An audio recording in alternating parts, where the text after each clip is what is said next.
ಓಂ ಸ್ಮೃತೇಶ್ಚ ಓಂ ಅಹಮಾತ್ಮ ಗುಡಾಕೇಶ ಸರ್ವಭೂತಾಶಯ ಸ್ಥಿತಃ ಗಾಮಾವಿಶೇಷ ಭೂತಾನಿ ಧಾರಯಾಮಹಮೋಚಸ ಇತ್ಯಾದಿ ಸ್ಮೃತೇಶ್ಚ ನ ಚ ಅಪ್ರಾಮಾಣಿಕಂ ಕಲ್ಪ್ಯಂ. ಸರ್ವಗತನಾದವನು ವಿಷ್ಣುವೇ ಹೊರತು ಬೇರೆ ಯಾರನ್ನು ಸರ್ವಗತರು ಅಂತ ಹೇಳಬಾರದು ಅನ್ನೋದಕ್ಕೆ ಸ್ಮೃತಿಗಳನ್ನು ಈ ಸೂತ್ರದಲ್ಲಿ ವೇದವ್ಯಾಸರು ಸೂಚಿಸಿದ್ದಾರೆ. ಭಗವದ್ಗೀತೆಯಲ್ಲಿ ಬಂದಿರುವಂತಹ ಸ್ಮೃತಿ ಅಂದರೆ ಪೌರುಷೇಯ ವಾಕ್ಯ. ಆದ್ದರಿಂದ ಭಗವದ್ಗೀತೆಯಲ್ಲಿ ಬಂದಿರುವಂತಹ ಶ್ಲೋಕಗಳನ್ನು ಅಲ್ಲಿ ಆಚಾರ್ಯರು ಉದ್ಧರಿಸಿದ್ದನ್ನು ನಾವು ನೋಡ್ತಿದ್ದೇವೆ. ತತ್ವ ಪ್ರಕಾಶಿಕ ಅಲ್ಲಿ ನೋಡ್ತಾ ಇದ್ದೀವಿ. ಆ ಶ್ಲೋಕಗಳ ಉದ್ಧಾರ ಆದ ಬಳಿಕ ನಚ ಅಪ್ರಾಮಾಣಿಕಂ ಕಲ್ಪ್ಯಂ, ಇಲ್ಲಿ ನಾವೇನನ್ನು ಪ್ರತಿಪಾದನೆ ಮಾಡಿದ್ದೀವಿ ಇದಕ್ಕೆ ವಿರುದ್ಧವಾದ್ದೆಲ್ಲವೂ ಕೂಡ ಅಪ್ರಾಮಾಣಿಕ, ಅದನ್ನು ಕಲ್ಪನೆ ಮಾಡಬೇಡ್ರಿ ಅಂತ ಹೀಗೆ ಬಂದಿದೆ. ಅಪ್ರಾಮಾಣಿಕವಾದ ಯಾವುದು ಅಂದ್ರೆ ಔಪಾಧಿಕವಾದ ಭೇದವನ್ನು ಒಪ್ಪುವುದು ಇತ್ಯಾದಿಗಳು ಅಪ್ರಾಮಾಣಿಕ. ಒಟ್ಟಾರೆ ಔಪಾಧಿಕ ಅನ್ನೋದೇ ಅಪ್ರಾಮಾಣಿಕ ಅಂತೆಲ್ಲ ಬಂದಿದೆ. ಅಲ್ಲಿ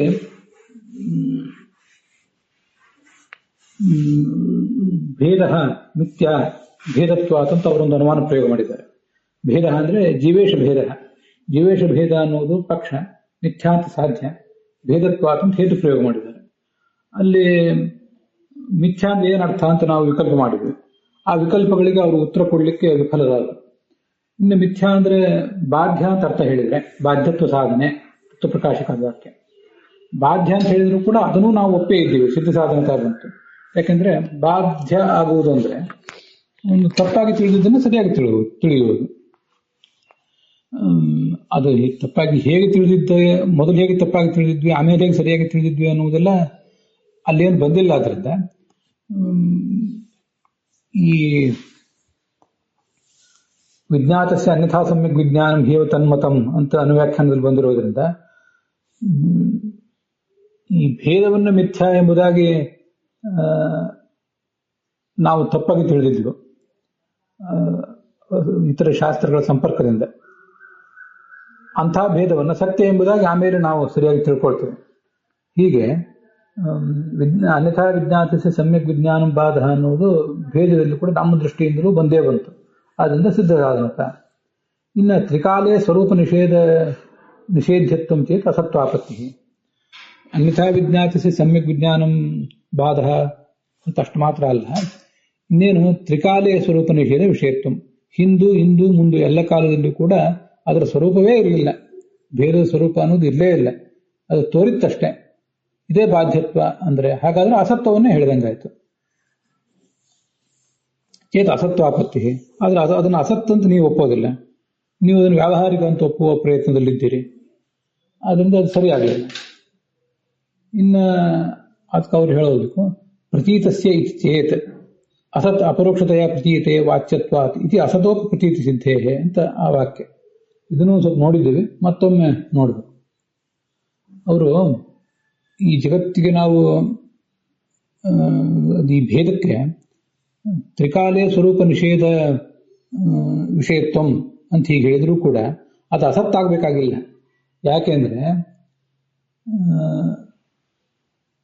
ಈ ಅಸತ್ತು ಯಾವತ್ತೂ ಕೂಡ ಪ್ರತೀತ ಆಗೋದಿಲ್ಲ, ಅದು ಜ್ಞಾನ, ಅದರ ಜ್ಞಾನವೇ ಬರೋದಿಲ್ಲ. ಆದರೆ ಜಗತ್ತಿಂದ ಹಾಗಲ್ಲ, ಅದು ಪ್ರತೀತತ್ವೇ ಸತಿ ತ್ರಿಕಾಲೇ ಸ್ವರೂಪ ನಿಷೇಧ ವಿಷಯತ್ವಂ ಅಂತ ಅದರಲ್ಲಿ ಹೇತು. ವಿಶ್ವಂ ಮಿಥ್ಯಾ ಭೇದತ್ವಾತ್ ಅಂತ ಹೀಗಿದೆಯಲ್ಲ, ಅಲ್ಲಿ ಮಿಥ್ಯಾತ್ವ ಅಂದ್ರೆ ಏನದು ತ್ರಿಕಾಲೇ ಸ್ವರೂಪ ನಿಷೇಧ ವಿಷಯ ಅಂತ ಅರ್ಥ. ಆದರೆ ಅದ್ರ ಜೊತೆಗೆ ಪ್ರತೀತತ್ವೇ ಸತಿ ಮೊದಲೊಂದು ಬಾರಿ ತಿಳಿಯಲ್ಪಟ್ಟು ಆಮೇಲೆ ಮೂರು ಕಾಲದಲ್ಲಿಯೂ ಕೂಡ ಮುಂದೆ ನಮ್ಗೆ ಹೀಗೆ ಜ್ಞಾನ ಬರ್ತದೆ. ಹಿಂದೂ ಇರಲಿಲ್ಲ, ಹಿಂದೂ ಇರೋದಿಲ್ಲ, ಈಗ ಮುಂದೂ ಇರೋದಿಲ್ಲ ಅಂತೂ ಮೊದಲದ ಜ್ಞಾನ ಬರಬೇಕು. ಇದು ಆ ಅಸತ್ತಿನಲ್ಲಿ ಬರೋದಿಲ್ಲ. ಅದರಿಂದ ಪ್ರತೀತತ್ವೇ ಸತಿ ತ್ರಿಕಾಲೇ ಸ್ವರೂಪ ನಿಷೇಧ ವಿಷಯತ್ವಂ ಅಂತ ಹೀಗೆ ಮಾಡಿದರೆ ಆವಾಗ ಜಗತ್ತು ಅಸತ್ತಾಗಬೇಕಾಗಿಲ್ಲ. ಯಾಕೆಂದ್ರೆ ಅಸತ್ತು ತೋರುವುದೇ ಇಲ್ಲ, ಜಗತ್ತು ತೋರ್ತದೆ. ಆದ್ದರಿಂದ ಯಾವುದು ತೋರುವುದಿಲ್ವೋ ಅದು ವ್ಯಾವಹಾರಿಕ, ತೋರುವುದೇ ಇಲ್ವೋ ಅದು ಅಸತ್ಯ ಅವರ ದೃಷ್ಟಿಯಿಂದ. ಆದ್ರಿಂದ ಈ ತರ ಪ್ರತೀತತ್ವ ಅಂತ ಒಂದು ವಿಶೇಷಣ ಸೇರಿಸಿದ್ರಿಂದ ಜಗತ್ತು ಅಸತ್ತಾಗಬೇಕಾಗಿಲ್ಲ, ಅಸತ್ತಾದ ಪ್ರತೀತವೇ ಆಗೋದಿಲ್ಲ ಅಂತ ಅವರು ಅಭಿಪ್ರಾಯ ಪಟ್ಟರೆ ಆವಾಗ ನಾವಲ್ಲಿ ಎರಡು ಥರ ಅದನ್ನ ವಿಕಲ್ಪ ಮಾಡ್ತೀವಿ. ಈಗ ಅಸತ್ತಿನ ಜ್ಞಾನವೇ ಬರೋದಿಲ್ಲ ಅಂತ ನೀವಂತೀರಲ್ಲ, ಜ್ಞಾನವೇ ಬರೋದಿಲ್ಲ ಅಂದ್ರೆ ಅಸತ್ತಿನ ಪರೋಕ್ಷ ಜ್ಞಾನವೇ ಬರೋದಿಲ್ಲ ಅಂತ, ಪರೋಕ್ಷ ಜ್ಞಾನ ಬರೋದಿಲ್ಲ ಅಂತ ನಿಮ್ಮ ಅಭಿಪ್ರಾಯನೋ, ಇನ್ನು ಅಪರೋಕ್ಷ ಜ್ಞಾನ ಬರುವುದಿಲ್ಲ ಅಂತ ನಿಮ್ಮ ಅಭಿಪ್ರಾಯನೋ ಅಂತ ಎರಡು ಥರದ ಪ್ರಶ್ನೆ ಕೇಳ್ತೀವಿ. ಪರೋಕ್ಷ ಜ್ಞಾನ ಅಂದ್ರೆ ಗೊತ್ತಿದೆ ನಮಗೆ, ಅನುಮಾನ ಮತ್ತು ಆಗಮಗಳಿಂದ ಬರುವಂಥ ಜ್ಞಾನ. ಅಪರೋಕ್ಷ ಜ್ಞಾನ ಅಂದ್ರೆ ಇಂದ್ರಿಯಗಳಿಂದ ಬರುವಂಥ ಜ್ಞಾನ ಅಂತೂ ಎರಡು ಥರ ನಿಮ್ಮನ್ನು ಪ್ರಶ್ನೆ ಮಾಡ್ತೀವಿ. ಅದು ಆ ಟಿಪ್ಪಣಿಯಲ್ಲಿ ಇಲ್ಲಿ ಒಂದು ಕಡೆ ಇದೆ. ಅದಕ್ಕನುಸಾರವಾಗಿ ಪ್ರಶ್ನೆ ಮಾಡಿಕೊಂಡು ಆ ಪ್ರಶ್ನೆಗೆ ಅನುಸಾರವಾಗಿ ಮುಂದಿನ ಖಂಡನೆ ನೋಡಿ. ಶ್ಲೋಕ ನೋಡಿ. ಪ್ರತೀತಸ್ಯ ಇತಿ ಚೇತ್, ತ್ರಿಕಾಲೇ ಸ್ವರೂಪ ನಿಷೇಧ ವಿಷಯತ್ವ ಅನ್ನೋದು ಜಗತ್ತಿನಲ್ಲಿ ಹೇಳಲ್ಪಟ್ರೆ ಆವಾಗ ಜಗತ್ತು ಅಸತ್ತಾಗಬೇಕಾಗ್ತದೆ ಅಂತ ನಾವು ಹೇಳಿದ್ವಲ್ಲ, ಅದಕ್ಕೆ ಅವರು ಪ್ರತೀತಸ್ಯ ಅಂತ ಒಂದು ವಿಶೇಷಣ ಸೇರಿಸ್ತೀವಿ. ಆದ್ರಿಂದ ಜಗತ್ತು ಅಸತ್ತಾಗಬೇಕಾಗಿಲ್ಲ, ಯಾಕಂದ್ರೆ ಅಸತ್ತು ಪ್ರತೀತವಾಗೋದಿಲ್ಲ. ಜಗತ್ತು ಪ್ರತೀತ ಆಗಿರುವುದರಿಂದ ಅದು ಅಸತ್ತ ಅಲ್ಲ. ಇತಿ ಚೇತ್, ಹಾಗಾದ್ರೆ ಅಸತ್ ಅಪರೋಕ್ಷತೆಯ ಪ್ರತೀಯತೆ ವಾಚ್ಯತ್ವಾತ್ ಇತಿ ಅಸತೋಪಿ ಪ್ರತೀತಿ ಸಿದ್ಧೇಹೆ. ಇಲ್ಲಿ ಈ ಹಂತದಲ್ಲಿ ಎರಡು ವಿಕಲ್ಪ ಇರೋದು. ಅಸತ್ತಿನ ಪರೋಕ್ಷ ಜ್ಞಾನ ಇಲ್ಲ ಅಂತ ಅರ್ಥನೋ, ಅಸತ್ತಿನ ಅಪರೋಕ್ಷ ಜ್ಞಾನ ಇಲ್ಲ ಅಂತ ಅಭಿಪ್ರಾಯನೋ ಅಂತ ಹೀಗೆ ಎರಡು ಥರದ ಪ್ರಶ್ನೆ ನಾವು ಮಾಡಬೇಕು.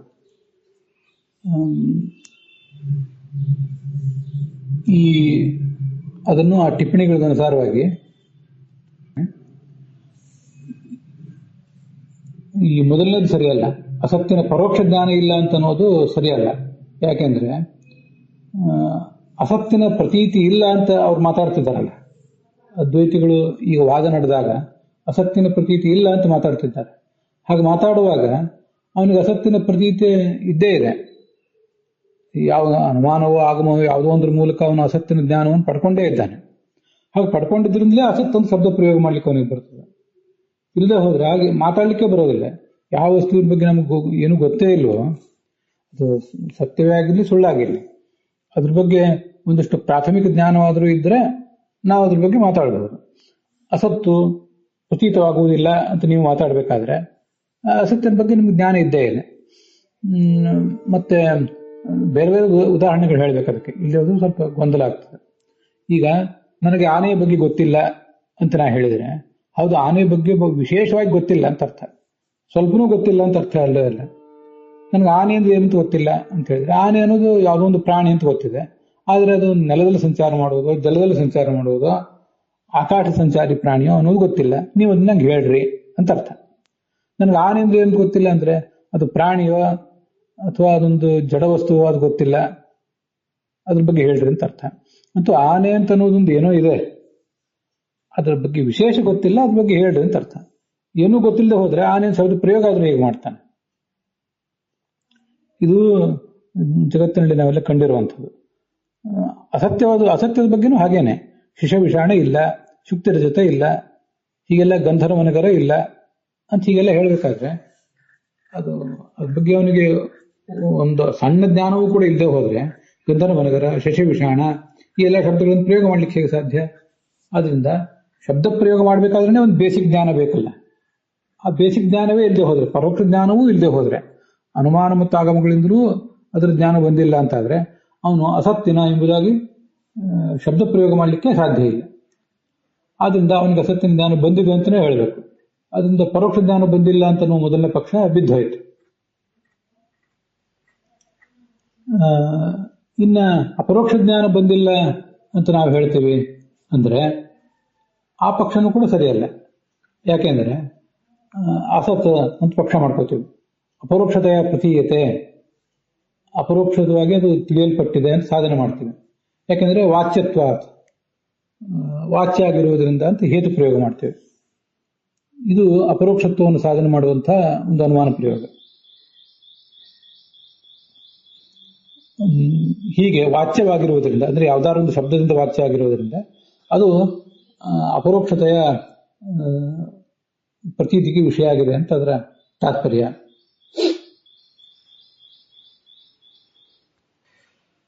ಮುಂದೆ ಪ್ರತೀತ ಇಲ್ಲಿ ಅಸತ್ ಅಪರೋಕ್ಷತೆಯ ಪ್ರತೀಯತೆ ಇತಿ ವಾಚ್ಯತ್ವಾತ್ ಇತಿ ಅಸತೋಪಿ ಪ್ರತೀತಿ ಸಿದ್ಧೇ ಅಂತಿದೆಯಲ್ಲ, ಇದನ್ನ ಈ ಟಿಪ್ಪಣಿಗಳಲ್ಲಿ ಇಲ್ಲಿ ಕಾಣಿಸ್ತಿಲ್ಲ. ಸ್ವಲ್ಪ ಬೇರೆ ವಿವರಣೆ ಕೊಡಬೇಕು ಅಂತ ಅನ್ಕೊಂಡಿದ್ದೀನಿ.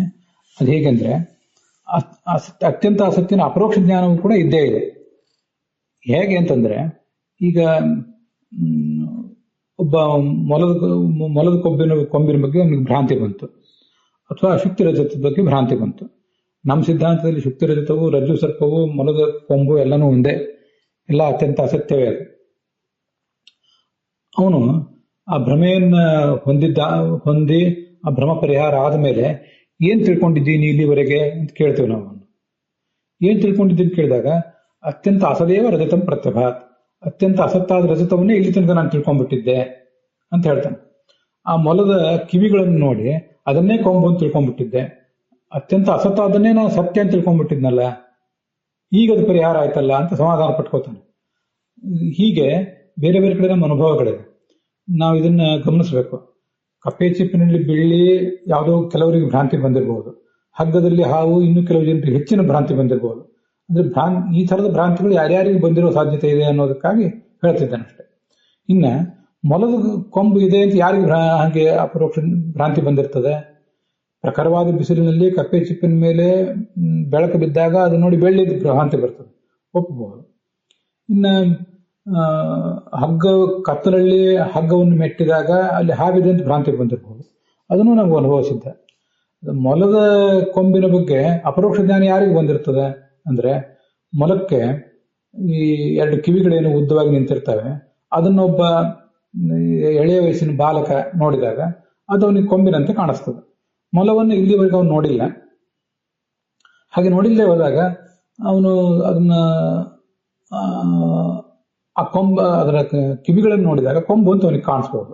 ಅಥವಾ ಮೊಲವನ್ನು ನೋಡಿದ್ದಾನೆ, ಕತ್ತಲೆಯಲ್ಲಿ ಆ ಪ್ರಾಣಿಯನ್ನು ನೋಡ್ತಿದ್ದಾನೆ, ಆವಾಗ ಅದು ಮೊಲ ಅಂತ ಅವನಿಗೆ ಗೊತ್ತಾಗಲಿಲ್ಲ, ಆದ್ರೆ ಅದಕ್ಕೊಂದು ಕೊಂಬು ಕಾಣಿಸ್ತು, ಕೊಂಬಿನಂತೆ ಅದರ ಕಿವಿಗಳು ಕಾಣಿಸಿದವು. ಆದ್ರಿಂದ ಮೊಲದ ಕೊಂಬುಗಳ ಬಗ್ಗೆನೂ ಕೂಡ ಅಪರೋಕ್ಷ ಜ್ಞಾನ ಅಂತ ಬಂದೇ ಬರಬಹುದು. ಅದು ಹೇಗೆ ಅಂದ್ರೆ ವಾಚ್ಯತ್ವಾತ್ ಅಂತ ಅಲ್ಲಿದೆಯಲ್ಲ ಹೇತು, ಆ ಹೇತುವನ್ನು ಸ್ವಲ್ಪ ವಿಸ್ತರಿಸಿ ನೋಡ್ಬೇಕು.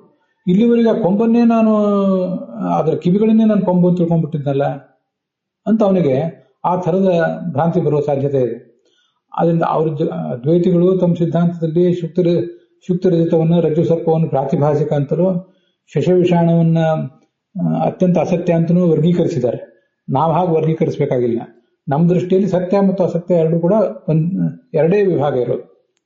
ಹೀಗೆ ಅತ್ಯಂತ ಅಸತ್ಯ ಆದದ್ದು ಕೂಡ, ತೀರಾ ಶಶವಿಷಾಣದಂಥ ಅತ್ಯಂತ ಅಸಂಭಾವಿತವಾದದ್ದು ಕೂಡ ಕೆಲವು ಬಾರಿ ಮನುಷ್ಯನಿಗೆ ದೋಷದಿಂದ ಕಾಣಿಸ್ತದೆ.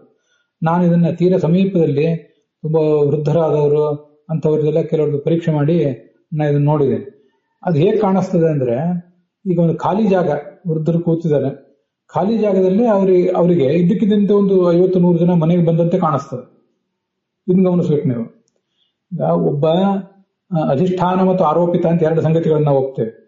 ಈಗ ಕಪ್ಪೆ ಚಿಪ್ಪು ಅಂತ ಅನ್ನೋದು ಅಧಿಷ್ಠಾನ, ಆಮೇಲೆ ಅಧ್ಯಸ್ಥ ಅಥವಾ ಆರೋಪಿತ ಅಂದ್ರೆ ರಜತ, ಅದು ವಿಚಾರ ಬೇರೆ.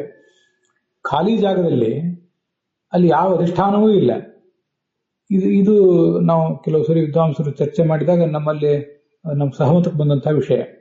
ವ್ಯಕ್ತಿ ನಮ್ಮ ಕಣ್ಣಿಗೆ ಕಾಣಿಸ್ತಾ ಇದ್ದಾನೆ, ಆ ವೃದ್ಧರಿಗೆ ಕಣ್ಣು ಚುರುಕಾಗಿಲ್ಲ, ಅವನು ರಾಮನ ನೋಡಿ ಭೀಮ ಅಂತ ತಿಳ್ಕೊಳ್ಳೋದು ಅದು ವಿಷಯ ಬೇರೆ.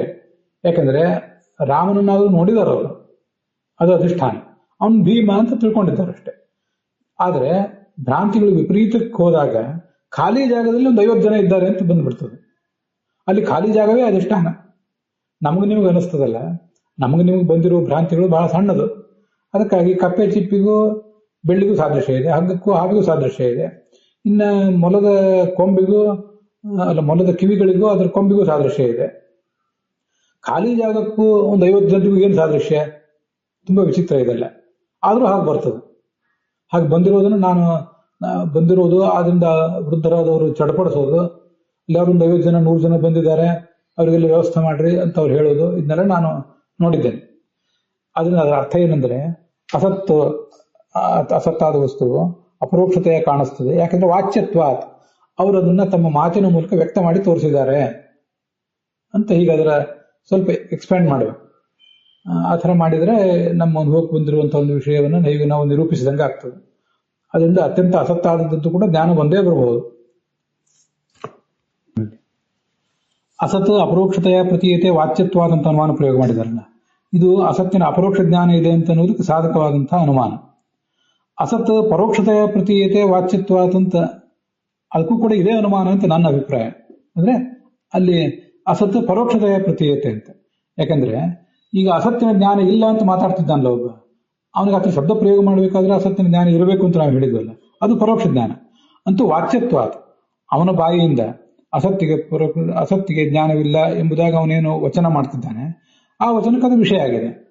ಆದ್ದರಿಂದ ವಾಚ್ಯತ್ವಾತ್ ಅನ್ನುವುದೇ ಹೇತು. ಅದೇ ಹೇತುವಿನಿಂದ ಅಸತ್ತಿಗೆ ಪರೋಕ್ಷ ಜ್ಞಾನ ವಿಷಯತ್ವವನ್ನು ಅಪರೋಕ್ಷ ಜ್ಞಾನ ವಿಷಯತ್ವವನ್ನು ನಾವು ಪ್ರತ್ಯೇಕ ಅನುಮಾನಗಳಿಂದ ಸಾಧನೆ ಮಾಡಬಹುದು ಅಂತ ನನ್ನ ಅಭಿಪ್ರಾಯ. ಹೀಗಿಲ್ಲೆಲ್ಲಿ ಕಾಣಲಿಲ್ಲ, ಇದು ನನ್ನ ವಿಶ್ಲೇಷಣೆ.